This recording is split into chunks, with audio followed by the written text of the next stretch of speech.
To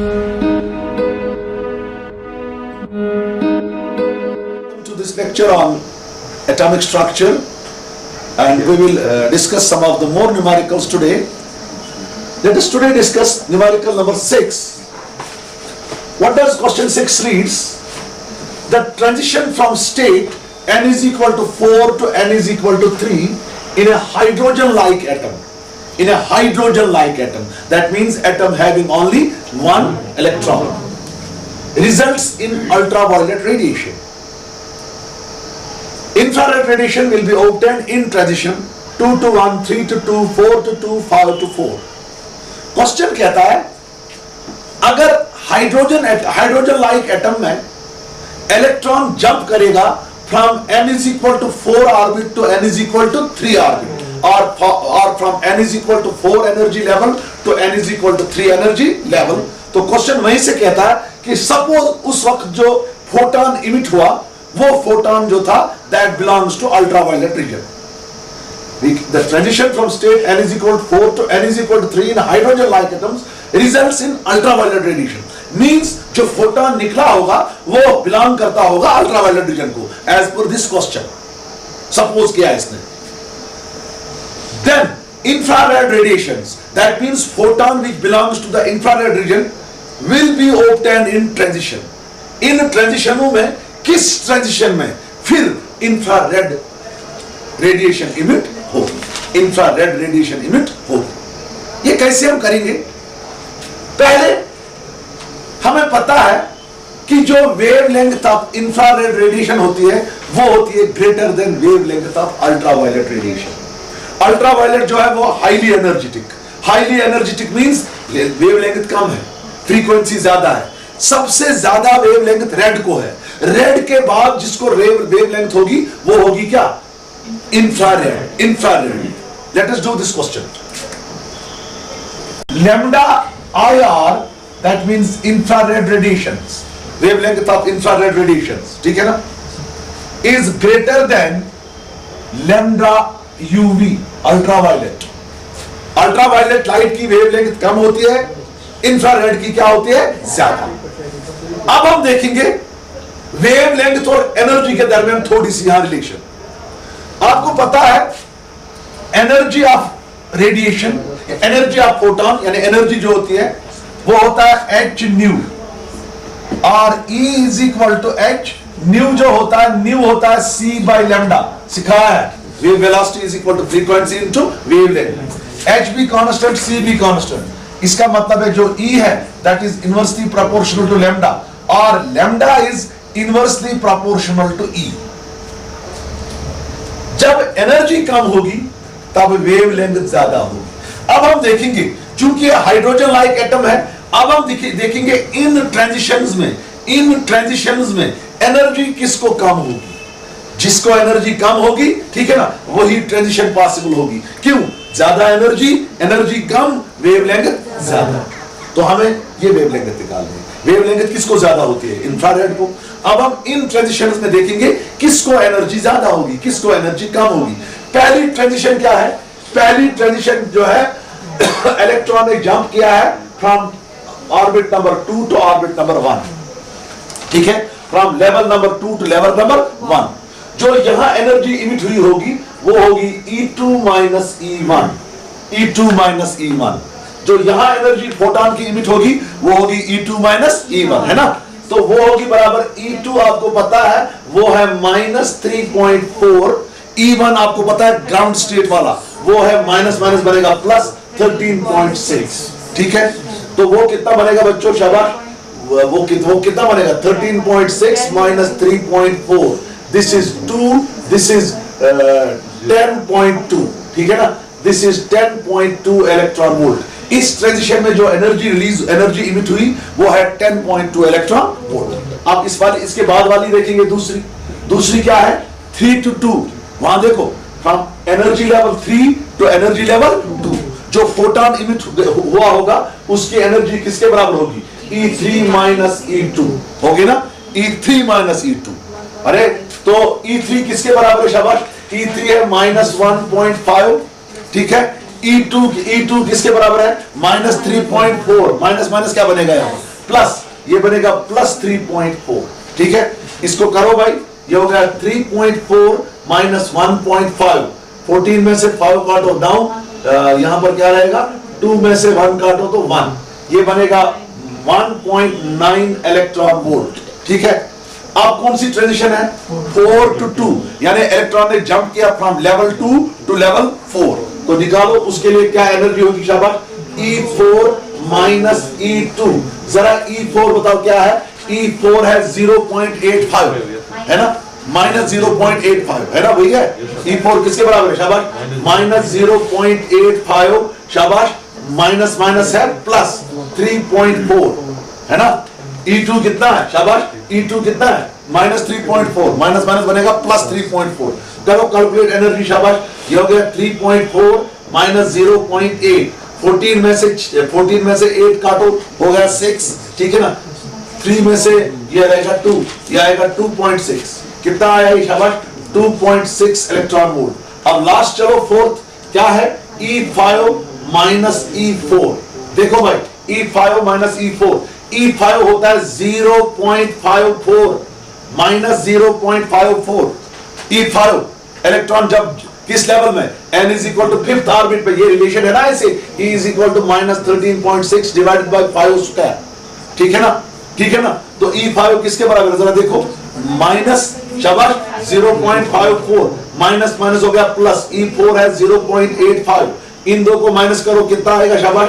0.85 minus 0.54, ये है 1, ये है 0.3, तो E5 माइनस E4 जो है वो निकला 0.3 electron volt, 0.31 electron volt. E5 है ना 0.54, है ना, तो कितना आया ये? 0. पहली ट्रांजिशन में कितनी एनर्जी इमिट हुई? दूसरी में कितनी हुई? तीसरी में कितनी हुई? अब सबसे कम किसमें हुई?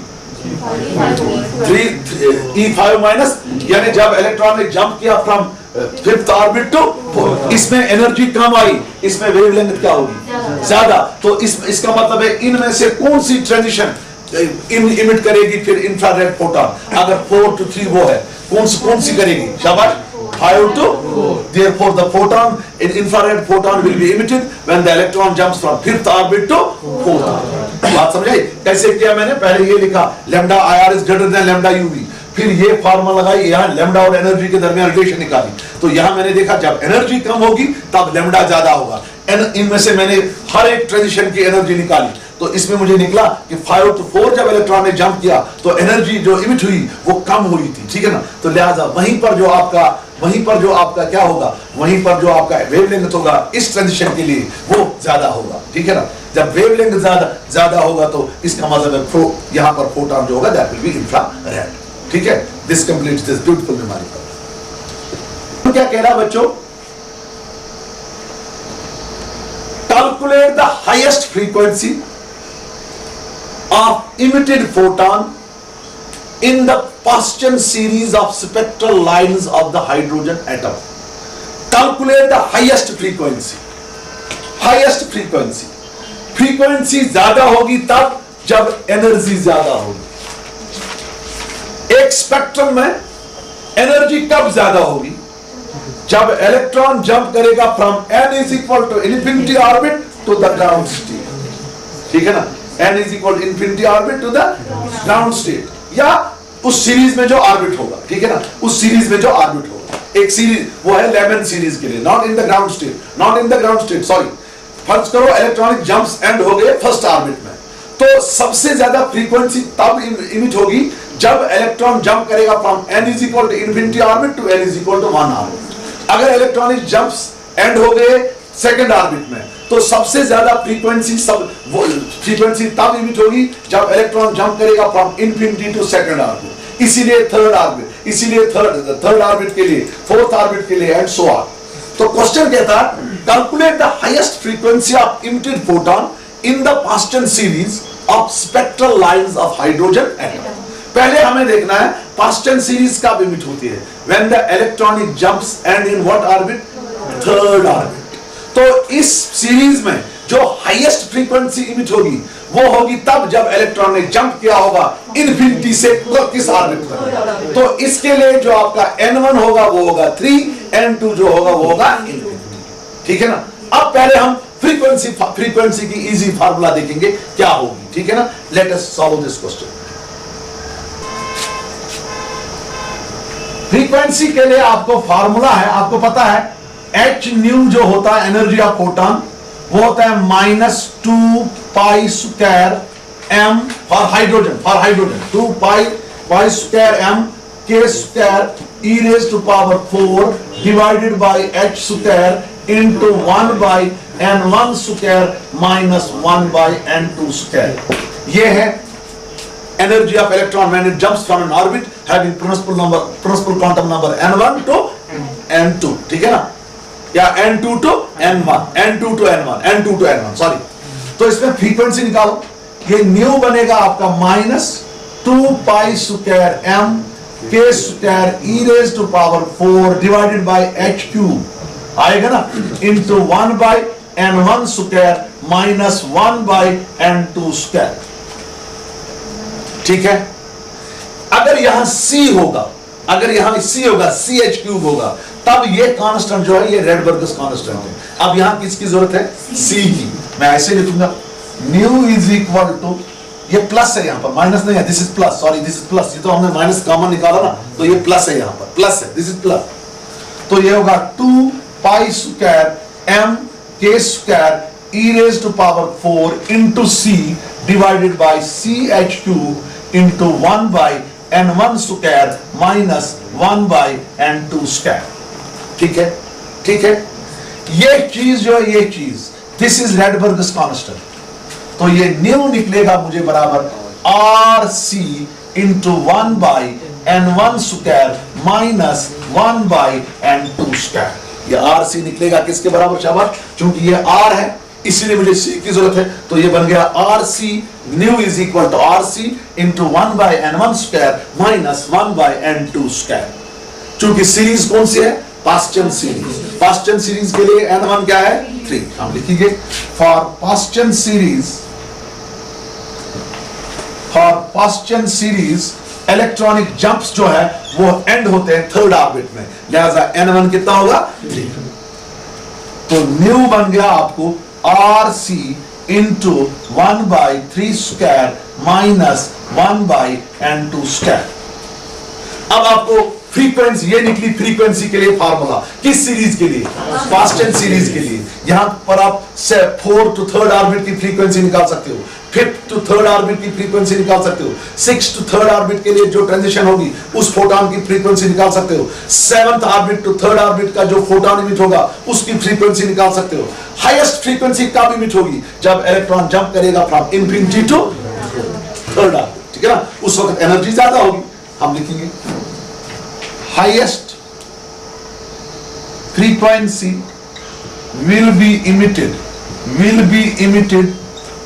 for transition infinity to 3, for transition infinity to 3। क्योंकि पास्टन सीरीज है ना, यानी n2 का वैल्यू क्या है? n2 का वैल्यू क्या है? इन्फिनिटी। n1 का क्या है? 3। वही लिखा मैंने, highest frequency will be emitted for transition, ठीक है ना, इन्फिनिटी टू 3, यानी n2 किसके बराबर है? इन्फिनिटी के बराबर। n2 हो गया हमारा इन्फिनिटी, तो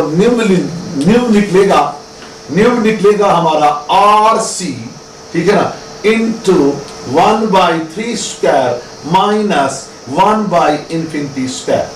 एनीथिंग डिवाइड बाय इन्फिनिटी 0, ये निकलेगा nu is equal to RC into 1 by 9 minus 0। Nu निकलेगा RC divided by 9 highest frequency के लिए। ठीक है ना, इसीलिए आप वो भी निकाल सकते हो, जो फोटॉन इमिट होगा जब इलेक्ट्रॉन ने जंप किया होगा from 4th orbit to 3rd, उस वक्त n2 किसके बराबर है? 4। ठीक है ना, खुद क्वेश्चन बनाना, घर पे खुद करना, 4 3rd के लिए, 5 3rd के लिए, ठीक है ना, खुद क्वेश्चन बनाना। ठीक है, तो यहां पर आप डायरेक्ट वैल्यू दे दो फ्रीक्वेंसी के लिए। जो आपको एक्सप्रेशन आप निकला, मेन एक्सप्रेशन जो फ्रीक्वेंसी का आप याद रखेंगे वो आप ये याद रखेंगे, न्यू जो होता है वो होता है RC into 1 by n1 square minus 1 by n2 square. लगा वही वैल्यू, न्यू हो गया बराबर रेडबर्गस कांस्टेंट जो है वो है 1.09, क्या है? 1 पॉइंट जरा बताओ 1.097 इंटू 10 रेज टू पावर क्या है 7 इंटू सी का वैल्यू क्या है शाबाश 3 into 10 raise to power 8 metres पर सेकंड डिवाइडेड बाय 9। ठीक है, अब डिवाइड करो ना इसको, सिंपलीफाई 3 1 are 3 3 are 9। ठीक है, ये निकला न्यू इज इक्वल टू, देखो 10 को तो नहीं होगा ना, यहाँ पॉइंट आएगा ना पॉइंट, ये 1 इधर लेगा तो यहाँ पॉइंट आएगा, ये बनेगा 0 पॉइंट, ये 10 बना 3 3 are 9, वहां से 1 आया, यहाँ क्या रहा 19, 3 6 are 18 रहा ना, तो वहां क्या आया 1, 3 5 are 50। ठीक है ना, ये निकला 0.365 into 10 raise to power 15 hertz. अब थोड़ा हमें आंसर में क्या आया है, तो आपको ऐसे निकला nu is equal to 0.365 into 10 raise to power 15 hertz. अब हमें ऑप्शंस देखने हैं, वहां ये ऑप्शन नहीं है, देखो क्या है वहां उसने क्या किया है, ये है न्यू इज इक्वल टू 0.365, हम ऐसे लिखेंगे 10 into 10 raise to power 14 hertz. कोई फर्क, 10 into 10 raise power 14 hertz, basis of same powers are added. ये बनेगा न्यू इज इक्वल टू 3650, 10 से मल्टीप्लाई करके 3650 डेसिमल कब कितने के बाद आएगा 1 2 3 1 2 3। ठीक है ना, ये आएगा 3.650, ठीक है ना, into 10 raise to power 14 hertz. तो उसने ऐसे लिखा है, उसने न्यू दिया है 3.650 जो है, इसने 100 राउंड ऑफ किया है, वहां पर आंसर आपका है 3.7 into 10 raise to power 14 hertz. ठीक है, क्वेश्चन ऐसे दिया उसने 14 हर्ट्ज पे था, 15 नहीं है, तो ये हम ऐसे कर सकते हैं। फार्मूला आपको आई नजर, nu is equal to RC into 1/n1 square minus 1/n2 square. This completes this question. In a beryllium atom, if A naught is equal to radius of for first orbit means that you have that bow radius, ठीक है ना, then the radius of second orbit will be, इसको लिखो in general, second order will be in general,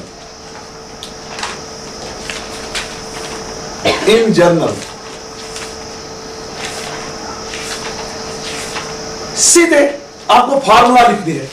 in general जब इसने word किया ना use, तो आपको फार्मूला लिखनी है। बोर रेडियस किसके बराबर है ए नॉट। असली फार्मूला क्या है, असली फार्मूला क्या आपको, असली फार्मूला है आपको इस तरह, R is proportional to 0.529 into n square angstrom. ठीक है, अब ये 0.529 है फर्स्ट ऑर्बिट के लिए, जब n हम मान देंगे तो आपका वैल्यू क्या आएगा 0.529, वो इसने वहीं से दिया है, कितना दिया है, क्या दिया है ए नॉट, तो आपको सीधे R बनेगा a naught into n square. ठीक है, जनरल फार्मूला कौन सी बनी फिर, सी part n square into a naught. ठीक है, सीधा वो जो है देखो ना 0.529 है फर्स्ट ऑर्बिट के लिए, फर्स्ट ऑर्बिट का इसने 0.529 को किसके बराबर रखा है, ए नॉट के जरिए। ठीक है ना, 0.529 को किसके बराबर लिखा है, ए नॉट के बराबर, तो हमें आएगा R is equal to a naught n square. That is the general formula. चलिए, स्कैटरिंग एक्सपेरिमेंट, इसको आप पढ़ा सकते हो।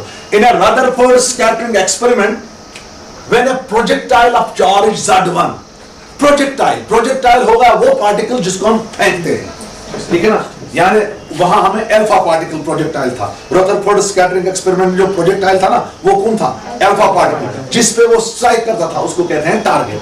ठीक है ना, टारगेट था गोल्ड। ठीक है ना, in a Rutherford scattering experiment, when a projectile of charge Z1 and mass M1 approaches the target nucleus of charge Z2 and mass M2, ठीक है ना, the distance of closest approach is R0, the distance of closest approach is R0, the energy of the projectile will be number 1 directly proportional to m1 into m2, यानी product of mass of projectile and the target directly proportional to z1 into z2, that is directly proportional to the product of the charge of projectile and the target. Number 3 inversely proportional to z1, that means inversely proportional to the charge of the projectile, inverse directly proportional to the mass of the projectile. ठीक है ना, देखिए हम इसको कैसे करेंगे। Let us solve this question. ये आपका टारगेट है, इस टारगेट का जो चार्ज है वो है Z2 और इस टारगेट का जो मास है दैट्स m2, ठीक है। What's this is your target. यहां पर आपका प्रोजेक्टाइल है, वो पार्टिकल जिसको हम टारगेट पे बम्बार्ड करते हैं उसको हम कहते हैं प्रोजेक्टाइल। इसका Z1 है और मास क्या है m1। देखो बच्चों, रदरफोर्ड स्कैटरिंग एक्सपेरिमेंट में जब आपने क्या निकाला, जब आपने डिस्टेंस ऑफ क्लोजेस्ट अप्रोच निकाला, आपको निकला R0 इज इक्वल टू के 2e, यानी चार्ज ऑफ अल्फा पार्टिकल, वहां प्रोजेक्टाइल जो था वो अल्फा पार्टिकल था, इनटू ZE जो आपका था वो था न्यूक्लियस, ठीक है ना, डिवाइडेड बाय E थी आपकी kinetic energy of alpha particle. ये निकला था ना ऐसे, R0 is equal to 1/4 pi epsilon naught, ठीक है ना। 2e इंटू, ये है 2e into ZE। What is this 2e? 2e is the charge of alpha particle, ठीक है ना। 2e is what? Charge of alpha particle. What is ZE? It is the charge of nucleus, ठीक है ना। वहां target कौन था? Nucleus. What is R0? R0 था radial what distance of closest approach.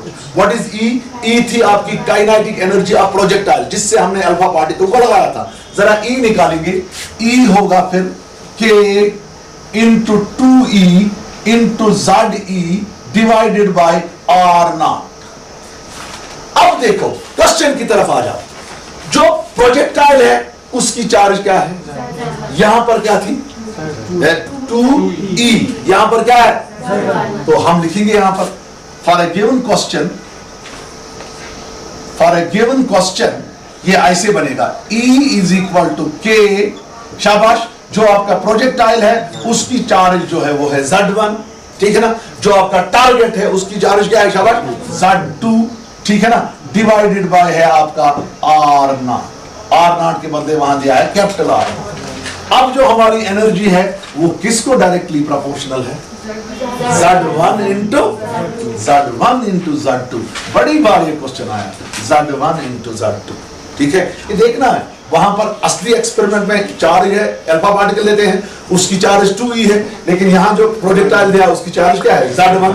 वहां न्यूक्लियस की चार्ज है ZE, लेकिन यहां क्या है? Z2, ठीक है ना। तो इसको ये है, this completes this question. Nucleus असली है अल्फा पार्टिकल। अब आपको परेशान करने के लिए क्वेश्चन ऐसे दिया, an alpha nucleus of energy 1/2 mv², यानी अल्फा पार्टिकल की जो काइनेटिक एनर्जी है वो है 1/2 mv², ठीक है। Bombards a heavy nuclear target. इसने एक हैवी न्यूक्लियर टारगेट पे बम्बार्ड किया जिसकी चार्ज कितनी है? ZE alpha. तो उसके बाद क्या है? The distance of closest approach of the alpha nucleus will be proportional to, हम ये याद रखेंगे जो अभी हमने किया, R0 जो हमारा अभी किया हमने वो है K into Z1 into Z2 divided by E। What is E? Kinetic energy. What is Z1? ये याद रखना, Z1 जो है वो है charge of what? That is a charge of projectile, यानी है ना प्रोजेक्टाइल। यहां वो प्रोजेक्टाइल हमारा अल्फा न्यूक्लियस है, इसने चार्ज नहीं दिया है, ठीक है ना। Z2 है चार्ज ऑफ व्हाट? शाबाश, Z2 है हमारा चार्ज ऑफ टारगेट। टारगेट क्या यहां पर है? ZE, है ना। ZE अल्फा की चार्ज पता है हमें, वो है 2E, ठीक है ना।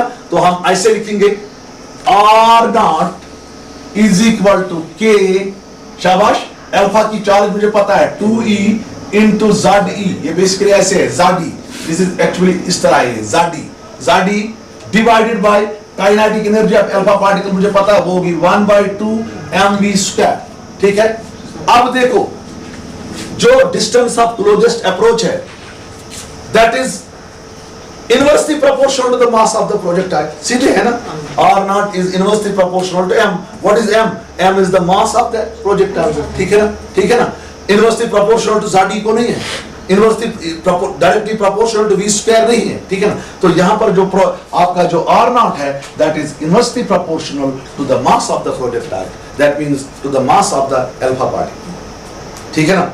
और यहां देखो R0 जो, what is R0? Distance of closest approach, it is inversely proportional to the mass of the projectile 1/2। अगर हां inversely proportional to the square of the velocity, लेकिन यहां स्क्वायर ऑफ द वेलोसिटी नहीं है, ठीक है ना। यहां है स्क्वायर ऑफ द वेलोसिटी, यहां 1/v² नहीं है, अगर 1/v² होता तब और ये ऑप्शन भी ठीक होता, लेकिन यहाँ v² है, ये इनवर्सली प्रोपोर्शनल है, इनवर्सली प्रोपोर्शनल है m. What is m? Mass of the projectile, mass of the alpha nucleus. ठीक है ना? This completes this question. Question number 10. Other third scattering experiment, what will be the correct angle for alpha scattering for an impact parameter? यहाँ पर b लिखो, b equal to 0. What will be the correct angle for alpha scattering? यानी हमें scattering angle निकालना है when impact parameter b is equal to 0. आपको theta निकालना है. देखो b किसके बराबर है? शाबाश, यहां करेंगे. b किसके बराबर है? 0. मगर हमें पता है जो b होता है वो होता है proportional to cot theta by 2. Impact parameter वो डायरेक्टली प्रोपोर्शनल होता है cot थीटा बाई 2. पढ़ाया आप वहां पर. b किसके बराबर है? 0. इसका मतलब है cot theta by 2 is equal to 0. ठीक है, ठीक है. इसका मतलब है cot theta by 2 is equal to cot 90 degree. इसका मतलब है theta by 2 is equal to 90 degree. इसका मतलब है theta is equal to 180 degree. ये थ्योरेटिकली मैंने प्रूव किया. आप इसको सीधे प्रूव करोगे ऐसे. b जब इंपैक्ट पैरामीटर 0 होगा, अल्फा पार्टिकल डायरेक्टली कर रहा होगा ट्रैवल टुवर्ड्स द न्यूक्लियस. उसको क्या होता है? वो रिबाउंड होता है. जब वो रिबाउंड होता है उसकी 180 डिग्री डिफ्लेक्शन होगी, तो उसका स्कैटरिंग कितना होगा? करने की कोई जरूरत नहीं, सीधे बताना. ठीक है, ठीक है. This completes this question. Number of a photon in a bracket series of hydrogen atom in a bracket series. Bracket series कब होती है? When the electronic jumps and in fourth orbit. The wave number of photon in a bracket series of hydrogen atom is 9r divided by 400. ठीक है ना? The electron has transited from orbit having quantum number. Question कह रहा है जब wave number दिया गया है, ये वेव नंबर कब निकलेगा? जब कौन सी ट्रांजिशन होगी? हमें पता है इलेक्ट्रॉनिक जंप्स किस ऑर्बिट पे एंड होंगे? फोर्थ ऑर्बिट पे. अब हमने बोलना है whether this will be 5 to 4, whether this will be 6 to 4, whether this will be 7 to 4, whether this will be infinity to 4. ठीक है ना? ठीक है. तो हमें क्या करना है? हमें ट्रांजिशन निकालनी है. ठीक है ना? तो पहले आप वेव नंबर का लिखो, v0 म्यू नॉट, नहीं वो v0 सीधे. v0 किसके बराबर है? v0 है 9r डिवाइडेड बाय 400. हमें वेव नंबर दिया गया है v बार किसके बराबर है? शाबाश, 9r डिवाइडेड बाय 400. देखो बच्चों, यहां वेव नंबर के लिए हमारे पास फार्मूला होती है. v बार होता है बराबर r for hydrogen, r into शाबाश 1 by n1 square minus 1 by n2 square. Hydrogen like atoms के लिए वहां z स्क्वायर आएगा, r z स्क्वायर. ठीक है ना? हाइड्रोजन लाइक अगर होंगे, for hydrogen this is r because z is equal to 1. Okay. For Brackett series n1 is equal to कितना है? 4. अब आपको n2 निकालना है. कहां से इलेक्ट्रॉन आएगा, किस ऑर्बिट से इलेक्ट्रॉन आएगा, तो ये वेव नंबर मिलेगा. वेव नंबर का वैल्यू दिया गया है कितना है? शाबाश, शाबाश. This is 9r divided by 400 is equal to r into 1 by 4 square minus 1 by n2 square. हमें n2 स्क्वायर निकालना है, हमें n2 निकालना है. r और r दफा, ये हो गया 9 divided by 400 is equal to 1 by 16 minus 1 by n2 square. and 1 by n2 square को इस साइड में लाओ, इसको उधर ले लो. ठीक है बच्चा? ये बनेगा 1 by n2 square is equal to 1 divided by 16 minus 9 divided by कितना है? शाबाश, 400. शाबाश बच्चों, क्रॉस मल्टीप्लाई करो बच्चों. शाबाश. ये बनेगा 1 by n2 square is equal to 400. ठीक है ना? माइनस 19 में 16 हो गया 144 डिवाइडेड बाय 16 इंटू 400. ठीक है, ठीक है. शाबाश. आगे चलो. ये हो गया 1 by n2 square is equal to क्या हो गया? शाबाश. ऊपर आएगा 256, नीचे आएगा 16 इंटू 400. अब n2 निकालो, उल्टे का प्लॉट कर दो, ये बनेगा n2 square is equal to 16 into 400 divided by 256। यहाँ कसर काटो इसको, 16 1 जार 16 6 16 6 16 क्या है, 16 क्या आएगा, 16 जार में 6 करो, 6 6 जार हो गया 30, नहीं 16 16 जार क्या हो गया 256, 16 16 जार आएगा। यह आएगा n2 square is equal to 400 divided by 60। n2 निकालो, n2 हो गया under root of 400 divided by 60, वो निकलेगा 400 का क्या रूट निकलेगा 20, 20 डिवाइडेड बाई 4 वो निकलेगा 5, तो n2 है 5। इसका मतलब है जो आपको ट्रांजिशन होगी वो होगी 5 to 3, 5 to 4। इसका मतलब है वो है first line, first spectral line. दो, इसका मतलब है आपका आंसर होगा n इज इक्वल टू 5, ठीक है ना। n इज इक्वल टू क्या है वहां पर 5, उसने नहीं लिखा, उसने खाली बोला इलेक्ट्रॉन कहां से आएगा, किस ऑर्बिट से आएगा, n is equal to 5 orbit से। सीधे वेव नंबर की फार्मूला लगाई, यहां पर आपने n2 निकाला, ठीक है। This complete this question. हाँ, यहां पर मैं आपको पहले कुछ सिखाना चाहता हूं, ठीक है। First I will show you something, ठीक है ना। Before discussing this question I will show you first some question, ठीक है ना। तुमसे बड़ा दूसरा कर सही वापस फार्मूला सिखाऊंगा, वो फार्मूला आपको याद रखना है। उस फार्मूला से आप निकाल सकते हो number of spectral lines emitted. आपको पता है जब फोटोन जंप करता, जब इलेक्ट्रॉन जंप करता है from outer orbit to inner orbit, ठीक है ना, what happens, a photon is emitted, ठीक है ना, ठीक है ना। उस फोटोन को जो इमिट होगा, उस फोटोन की स्पेसिफिक वेवलेंथ होती है, स्पेसिफिक फ्रीक्वेंसी होती है, ठीक है ना। तो हमें देखना है कि जब एक फोटोन जंप करे, जब एक इलेक्ट्रॉन जंप करेगा from higher orbit to inner orbits, कितने स्पेक्ट्रल लाइन्स इमिट होंगे, कितने स्पेक्ट्रल लाइन्स इमिट होंगे, ठीक है ना, ठीक है ना।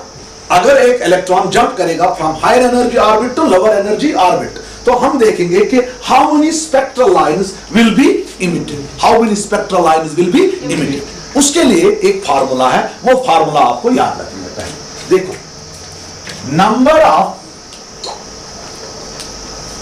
spectral lines emitted, number of spectral lines emitted, spectral lines emitted, इसको हम ऐसे कह सकते हैं number of wavelengths emitted, number of frequencies emitted, ठीक है ना, वो भी कह सकते हैं number of frequency spectral lines emitted when an electron jumps from an orbit having principal quantum number n2 to an orbit having principal quantum number n1. Number of spectral lines emitted when an electron jumps from an orbit having principal quantum number n2 to an orbit having principal quantum number n1. देखो बच्चे किसके बराबर होता है, ne, उसको रखेंगे हम ne, number of spectral lines emitted, number of frequencies emitted, number of wavelengths emitted, ठीक है ना। वो किसके बराबर होता है, होता है ऐसे n2 minus n1 plus 1 into n2 minus n1 divided by 2। ये फार्मूला याद रखिए, n2 minus n1 plus 1, ठीक है ना, into n2 minus n1। देखो हम इसको कैसे लिख सकते हैं, बिल्कुल आपको पता चलेगा। सपोज आपकी ट्रांजिशन है 2 to 1, इलेक्ट्रॉन ने जंप किया from orbit 2 to orbit 1, from n is equal to 2 orbit to n is equal to 1 orbit. जरा number of transition lines, number of spectral lines निकालो कितनी होंगी। n2 कितना है 2, वो होगा 2, n1 कितना है 2 minus 1 plus 1 into शाबाश 2 minus 1 divided by 2। 2 minus 1 कितना हो गया, 1 plus 1 कितना हो गया 2 into 2 minus 1 कितना हो गया divided by 2, 2 and 2 कैंसिल, वो कितना है वो तो आपको पता है। जब इलेक्ट्रॉन जंप करेगा from n is equal to 2 orbit to n is equal to 1 orbit, एक ही फोटोन निकलेगा ना वहां पर, एक ही फोटोन निकलेगा ना। इसी तरह 3 to 2 आप निकाल सकते हो। अब इस 1 को मैंने फार्मूला में कैसे जोड़ा, n2 minus n1 plus 1 into n2 minus n1 divided by 2। ठीक है, तो आप वैल्यू भी दे सकते हो, हर एक ऑर्बिट, हर एक ट्रांजिशन के लिए निकाल सकते हो कितनी कितनी क्या है, कितनी आपको क्या है, हाउ मेनी, शाबाश, how many spectral lines are emitted. अब मैंने यहां एक और फार्मूला में बेटा मैं निकालूंगा, if the electron jumps from nth orbit, if the electron jumps from nth orbit to the ground state, if the electron jumps from nth orbit to the ground state, अब इसने जंप किया किस orbit से, nth orbit से, कहां पर आया, यानी जो आपका n2 है वो है n, जो आपका n1 है वो है 1, n2 जो है वो है n और वो क्या है भाई आपका 1, n1 है 1, क्योंकि n1 जो है वो ग्राउंड स्टेट के लिए है। ठीक है ना, तो देखो भाई number of spectral lines emitted कितनी होंगी, ne इज इक्वल टू, शाबाश, ne इज इक्वल टू, शाबाश, बताओ भाई क्या है, n2 के बदले क्या लिखेंगे, n माइनस n1 के बदले क्या लिखोगे, 1 प्लस 1 इनटू, शाबाश, n2 के बदले क्या, n माइनस n1 के बदले क्या, 1 डिवाइडेड बाय 2, ये 1 और ये 1 खत्म हो गया, तो आपको ne निकला n into n minus 1 divided by 2। very important formula, very important formula। if the electron jumps from nth orbit to the ground state, ठीक है ना, उस वक्त जो number of spectral lines emit होंगी वो क्या होगी, खबर, n into n minus 1 divided by 2।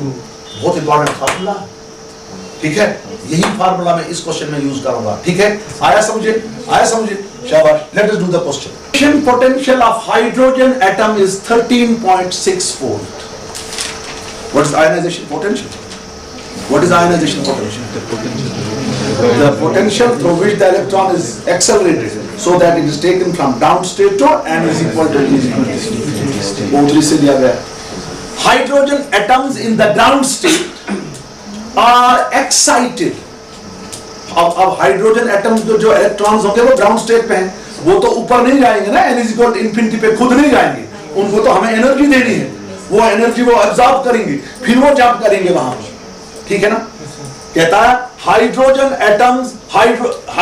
Atoms in the ground state are excited by monochromatic radiations of photon energy 1.21 electron volt. जो हाइड्रोजन एटम्स आपके ग्राउंड स्टेट में है उनको कितना एनर्जी दिया है मैंने, कितना दिया है, तो ग्राउंड स्टेट में अपनी एनर्जी कितनी होगी इलेक्ट्रॉन की, -13.6 इलेक्ट्रॉन वोल्ट। ठीक है ना, अब मैंने और एनर्जी दे दी, कितनी दे दी, अब टोटल एनर्जी कितनी होगी, -13.6 प्लस होगी ना, जरा देखो, शाबाश, लिखो इसको, फाइनल एनर्जी, शाबाश, जल्दी करो, लेट अस डू दिस। तो energy of electron, final energy of electron, बोलो बच्चा क्या होगा, शाबाश, फाइनल एनर्जी ऑफ इलेक्ट्रॉन देखो क्या होगा, शाबाश, वो होगा -13.6, जो इसको अपनी एनर्जी ग्राउंड स्टेट में है, और मैंने और दे दी एनर्जी, कितनी एनर्जी दे दी बच्चों, शाबाश, प्लस शाबाश 12.1। ठीक है, तो बच्चा कितना निकला वो, शाबाश शाबाश बच्चा जल्दी देखो, वो निकला 1.5। जरा 1.5 किस ऑर्बिट में इलेक्ट्रॉन की एनर्जी होती है, n is equal to e। ठीक है ना, this corresponds, this value of energy corresponds to n is equal to 3 orbit। this value of energy corresponds to n is equal to 3 orbit। तो यहां तक question गया आपको। अब यहां देखो जो करना है, the spectral lines emitted by the hydrogen atom according to Bohr's theory will be, ठीक है ना, n का वैल्यू क्या है, 3। अब आपको इलेक्ट्रॉन वहां से वापस आएगा, तो आपको देखना है कि नंबर ऑफ स्पेक्ट्रल लाइंस कितनी इमिट हुई, जरा निकालो, number of ne, number of spectral lines emitted, उसके लिए फार्मूला है n into n minus 1 divided by 2।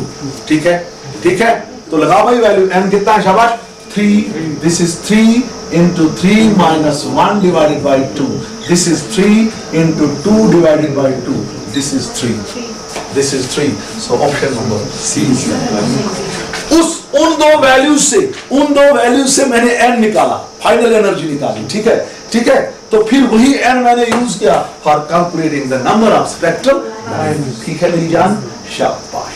Okay बच्चों क्या कह रहा है, आप बेटा पहले इसको साफ करो बेटा, जरा इसको साफ करो, बोर्ड का साफ करो, मैं इसको फोटो उठाना। लेवल्स ए बी एंड सी, हमारे पास 3 एनर्जी लेवल्स है, एक है ए, दूसरी है बी, तीसरी है सी। ऑफ ए सर्टेन एटम, किसी एटम की correspond to increasing values of energy, correspond to increasing value of energy, यानी EA इसकी एनर्जी EA है, इसके बाद इसकी क्या है EB, इसके बाद क्या है EC। EA जो है that is less than EB, that is less than EC। यानी यहां पर अगर हम डायग्राम मानेंगे, ये जो है ये ग्राउंड स्टेट एक्ट करेगा यहां पर, ठीक है ना, ये फर्स्ट एक्साइटेड स्टेट, ये second excited state. If lambda 1, lambda 2 and lambda 3, lambda 1, lambda 2 and lambda 3 are wavelengths of radiations, agar lambda 1, lambda 2, lambda 3 they are the wavelengths of radiations, means wavelengths of the photons which are emitted corresponding to the transitions C to B। यानी जब electron ने level C से level B तक jump किया तो उस वक्त जो आपका फोटोन आया उसकी वेवलेंथ कितनी है, लैम्डा। जब B से A आया तो आपका जो इमिटेड फोटोन है उसकी वेवलेंथ कितनी है, लैम्डा। जब C से A इलेक्ट्रॉन आया उस वक्त जो फोटोन आपको निकला उस फोटोन की वेवलेंथ क्या बचा, लैम्डा 3। ठीक है, अब आपको इन रिलेशन में देखना है कौन करेक्ट है। Lambda 3 is equal to lambda 1 plus lambda 2, lambda 3 is equal to lambda 1 lambda 2 divided by lambda 1 plus lambda 2, फिर कुछ जीरो है, फिर कुछ नन ऑफ द अबव है। ठीक है ना। Now let us do this question. पहली कंडीशन आपको दी गई है, EA is less than EB is less than EC। इसका मतलब है ये लोवेस्ट एनर्जी लेवल है EA।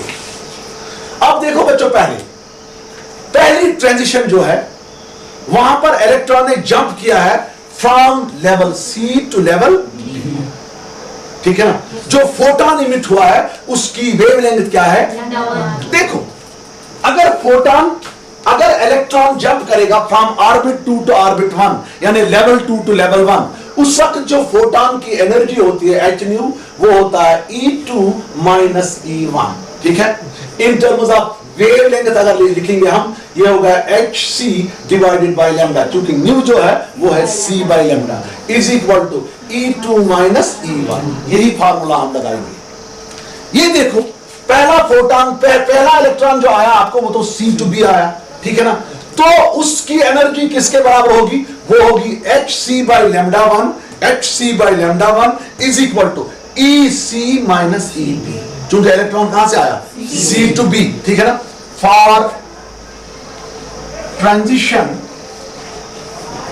C टू B हमें क्या होगा, शाबाश, hc divided by lambda 1 energy of photon emitted, क्योंकि वहां लैम्डा है, यहां लैम्डा का मतलब क्या है, लैम्डा 1, वो हो गया डिफरेंस बिटवीन द एनर्जीज। ठीक है ना, डिफरेंस बिटवीन द एनर्जीज वो हो गया EC माइनस EB। इसको रखो फर्स्ट नाउ। ठीक है। अब कौन सी ट्रांजिशन है, फ्रॉम B टू A, उस वक्त क्या वेवलेंथ फोटोन की है, शाबाश, खुद लिखो। For transition B to A, तो हमें ये इक्वेशन ऐसे मिलेगी, hc डिवाइडेड बाय लैम्डा 2, ठीक है ना, is equal to difference between energy states, यहां पर क्या है, शाबाश, EB माइनस EA। यार मैं वो वाली फार्मूला लगा रहा हूं। ठीक है ना। उसके बाद इसको रखो इक्वेशन नंबर सेकंड। उसके बाद थर्ड पे आ जाओ, वहां पर जंप कहां से किया है, C टू A, फोटोन जो निकला उसकी वेवलेंथ कितनी है, लैम्डा 3। फॉर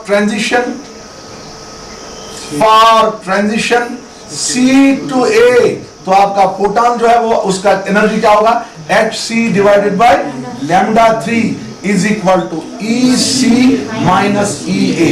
इसको इक्वेशन थर्ड रखो। ठीक है। वो फार्मूला लगाया मैंने, h nu is equal to E2 minus E1। Nu को चेंज किया, न्यू है C बाय लैम्डा, वो है जब इलेक्ट्रॉन ने जंप किया from second to first orbit. अब यहां B to A, C to B है, फिर B टू A है, फिर C टू A है, सेम फार्मूला लगाई। इनको ऐड करो, फर्स्ट एंड सेकंड को ऐड करो, adding first and second will get, adding first and second will get, तो आपको क्या निकलेगा बेटा, शाबाश, hc divided by lambda 1 plus H C divided by lambda 2, है ना भाई, इज इक्वल टू, वहां ऐड करो E C minus E B होगा, ये प्लस हो जाएगा, प्लस शाबाश, प्लस ई शाबाश, E B minus E B खत्म, तो आपको निकला H C by lambda 1 plus H C by lambda 2 is equal to E C minus E A, मगर ई सी माइनस ई ए हमने निकाला है, कितना है, कितना है, H C by lambda 3, E C minus E A लगा वैल्यू उधर, ठीक है, तो आपको क्या बनेगा शाबाश, एच सी बाई लैम्डा 1 शाबाश, प्लस का बन गया शाबाश, H C by lambda 2 is equal to E C minus E A लिखो शाबाश, वो निकलेगा एच सी डिवाइडेड बाई शाबाश शाबाश शाबाश क्या है लैम्डा 3, ठीक है ना, cancelling H C throughout, तो आपको क्या आया 1 by lambda 1 plus 1 by lambda 2 is equal to 1 by lambda 3, 1 by lambda 1 plus 1 by lambda 2 is equal to 1 by, अब यहाँ क्रॉस मल्टीप्लाई करो बच्चों, ये बनेगा लैम्डा 1 है ना, प्लस क्या बनेगा शाबाश, प्लस लैम्डा 2, अरे देखो ना ये बनेगा लैम्डा 1 प्लस लैम्डा 2, मैंने लिखा lambda 1 plus lambda 2 divided by क्या होगा, लैम्डा 1 लैम्डा 2 डिवाइडेड बाय इन दो को मल्टीप्लाई हो जाएगा, is equal to 1 by lambda 3, तो लैम्डा 3 निकालो, लैम्डा 3 निकलेगा, इसका रेसिप्रोकल होगा, ये होगा lambda 1 lambda 2 divided by lambda 1 plus lambda 2, यहां देखो क्रॉस मल्टीप्लाई करो, ये बनेगा lambda 1 lambda 2 plus lambda 1 divided by lambda 1 lambda 2, ठीक है ना, is equal to reciprocal of wavelength, ठीक है ना, तो ये बनेगा लैम्डा 3 इज इक्वल टू किसके बराबर है शाबाश, lambda 1 lambda 2 divided by lambda 1 plus lambda 2, this completes this question, ठीक है। An electron jumps from fourth orbit to second orbit of hydrogen atom. आपका इलेक्ट्रॉन जो हाइड्रोजन एटम है उसने जंप किया है फ्रॉम 4 टू सेकंड, यानी आपका N2 है 4, N1 क्या है 2, आप लिखो N2 है 4, N1 है 2 ऑफ हाइड्रोजन एटम, कामा यहां पर आपको दिया गया है given the Rydberg's constant is equal to 10 raise to power 5 centimetre inverse, आप लिखो R का वैल्यू दिया है रैडबर्ग्स कांस्टेंट का 10 raise to power 5 centimetre inverse, ये बेसिकली वहां पर आपको है 10 raise to power 7 metre inverse, इसने खाली ऑर्डर दिया है, वो दूसरा वैल्यू नहीं दिया है, वहां उसने मीटर को कन्वर्ट किया किसमें, सेंटीमीटर में, तो आपको आया 10 raise to power 5 centimetre inverse. The frequency in hertz of the emitted radiation will be, the frequency in hertz of the emitted radiation will be, आपको फ्रीक्वेंसी निकालनी, बहुत इजी क्वेश्चन है, ठीक है, चल भाई बोलो मुझे, late us do this question. N2 जो आपका वो क्या है 4, N1 जो है वो क्या है 2, इलेक्ट्रॉन ने जंप किया फ्रॉम 4 टू सेकंड ऑर्बिट, ठीक है। अब देखो आपका रैडबर्ग्स कांस्टेंट का वैल्यू दिया है 10 raise to power 5 centimetre inverse, ठीक है, आपको फ्रीक्वेंसी निकालनी है, जो फोटोन इमिट हुआ है उसकी फ्रीक्वेंसी निकालेंगे, फ्रीक्वेंसी के बाद आप उसकी वेवलेंथ भी निकाल सकते हो, क्योंकि फ्रीक्वेंसी होता है c बाय लैम्डा, c का वैल्यू दे दो, लैम्डा का c का वैल्यू दे दो, न्यू का वैल्यू दे दो, तो आपको लैम्डा निकलेगा, न्यू है बराबर c बाय लैम्डा, ठीक है ना, लैम्डा हो गया c बाय न्यू, ठीक है ना, अगर आपको लैम्डा निकालना होगा, लेकिन यहाँ आपको न्यू निकालना है, ठीक है ना। फ्रीक्वेंसी के लिए हाइड्रोजन एटम में आपने फार्मूला आज ही सीखा पहले क्वेश्चन में, न्यू होता है RC इंटू 1 बाई शाबाश N1 square minus 1 by N2 square, अब वैल्यू लगा भाई, न्यू हो गया बराबर, बताओ R क्या है शाबाश 10 raise to power 5 into C है speed of light in vacuum, वो है 3 into 10 raise to power 8 metres पर सेकंड, मगर in terms of centimetre per second square वो बनेगा 3 इंटू 10 रेज़ टू पावर 10, अरे यहां देखो ना C है 3 into 10 raise to power 8 metre per second, यहां देखो ये ऐसे करेंगे C is equal to 3 into 10 raise to power 8, इसको 1 मीटर होता है 100 सेंटीमीटर, ये हो गया 100 centimetre per second, 10 rays power 8 और 10 रेज़ पावर 2 कितना हो गया 10 रेज़ पावर 10, तो यहाँ वैल्यू दे दो, this is 3 into 10 raise to power 10 into 1 by 2 square minus 1 by 4 square, ठीक है बच्चों, ठीक है ना, चलो भाई ये बनेगा nu is equal to 3 into 10 raise to power 5 into 1 by 4 minus 1 by 16, 10 is for 15, okay, 1/4 minus 1/16 cross multiply करो अंदर से, ये बनेगा 3 into 10 raised to power 15 into 16 minus 4 divided by 64 cross multiply 16 4 64, ठीक है। ये बनेगा nu is equal to 3 into 10 raised to power 15 into 12 divided by 64, ठीक है। यहाँ इसको कसर काटो, कसर काटो ना, काटो नहीं कसर काटो। 4 3s are 12, 4 16s are 64, तुम्हारे 100 पोरो क्या मिले। Nu is equal to 3 into 10 raised to power 15 into 3/16, 3 3s are क्या आया 9, ये आया nu is equal to 9 divided by 16, 3 3s are 9, 9 divided by 16 into 10 raised to power 15 hertz, ये आपका आंसर है 9 divided by 16 into 10 raised to power 15। और यहाँ इसको सीधे देखो बेटा, आयोनाइजेशन एनर्जी एक मिनट में डायरेक्ट ही करूंगा। इसमें बड़ा प्रूफ भी है, उसमें 1.36 भी यूज किया है, ये नंबर ऑफ रेडिएशन भी यूज किया, पहले हम पढ़ेंगे इसको, फिर मैं आपको डायरेक्ट प्रूफ में दिखाऊंगा। यहाँ देखो, the ionisation energy of electron in a hydrogen atom in its ground state is 13.6 electron volt, ठीक है, वो तो पता है। The atoms are excited to higher energy levels to emit radiations of 6 wavelengths. What do you mean by radiations of 6 wavelengths? Number of wavelengths emitted, number of wavelengths emitted हो गया, number of spectral line emitted, वो होगा n into n minus 1 divided by 2, तो यहाँ होगा 6 is equal to n into n minus 1 divided by 2, तो आप n निकाल सकते हैं। आप क्या निकाल सकते हैं यहाँ पर n?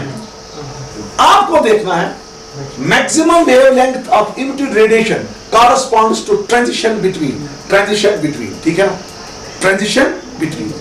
तो यहाँ आप देख सकते हो मैक्सिमम वेवलेंथ कब होगी। अगर आप ऐसे भी इसको कर सकते हैं, 1/λ सीधे अगर करेंगे, 1/λ होता है बराबर किसके बराबर होता है, r into 1/n1 square minus 1/n2 square.